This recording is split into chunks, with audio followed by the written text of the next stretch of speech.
اغلب اللي بيستخدموا برنامج كلو 3 دي بيضيعوا وقت كبير جدا من غير ما ياخدوا بالهم، والسبب انهم مش بيعتمدوا على الاختصارات الصح. في الفيديو ده جمعت لكم اهم اختصارات كلو 3 دي باللغة العربية والإنجليزية بشكل سهل ومرتب عشان خاطر نشتغل بطريقة أسرع وباحترافية أكبر. احفظ الفيديو عشان ترجع لوقت الشغل. الاختصارات بتاعت برنامج كلو هتلاقوها عندكم بالشكل ده. تعالوا نجرب أي اختصار على البرنامج نفسه. تعالوا نشرح نقاط الترتيب اللي هي الارنجمنت بوينتس.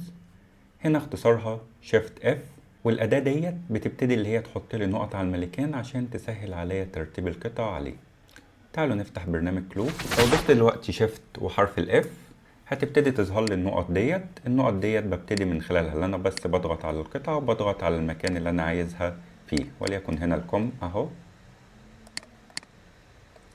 هنا الظهر بالشكل ده،